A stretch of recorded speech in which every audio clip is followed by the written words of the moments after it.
વધે અને આજના દિવસે જુઓ આપણને જે સૌથી મહત્વના સમાચાર આવતા દેખાયા છે, સોના અને ઇમ્પોર્ટ પર નિયંત્રણ માટે સરકારે એક મોટું પગલું લીધું છે।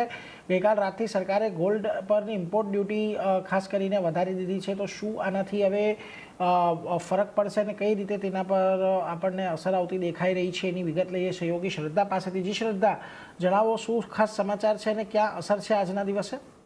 જી, તો ઇમ્પોર્ટ ડ્યુટી જે વધારવાના સમાચાર આવી રહ્યા છે અમુક પ્રીશિયસ મેટલ્સ પર, એટલે કે ગોલ્ડ છે, સિલ્વર છે, પ્લેટિનમ છે, એના પર સરકાર દ્વારા ડ્યુટી વધારવામાં આવી છે। જે કુલ ઇમ્પોર્ટ ડ્યુટી જે 6% હતી ત્યાંથી વધારીને હવે 15% કરવામાં આવી છે।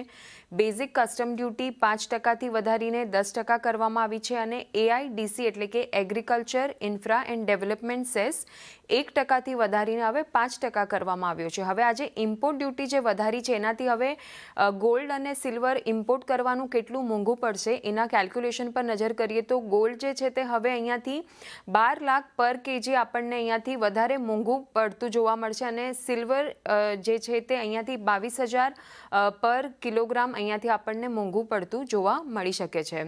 હવે આની જે અસર છે આ સમાચારની એની ક્લિયરલી આપણને આવતી જોવા મળી શકે છે કલ્યાણ જ્વેલર્સ, ટાઇટન્સ જેવા સ્ટોક પર, કારણ કે ઓબ્વિયસલી જો ડ્યુટી વધે તો જે આ બધી કંપનીઓ છે ગોલ્ડની જે જ્વેલરી બનાવનારી કંપનીઓ છે એનો ખર્ચો વધશે અને ઓટોમેટિકલી એની પ્રોફિટેબિલિટી પર અસર આવશે। એટલા માટે અત્યારે પણ આપણને એક દબાણ સાથે આ સ્ટોક્સ બધા કારોબાર કરતા જોવા મળી રહ્યા છે।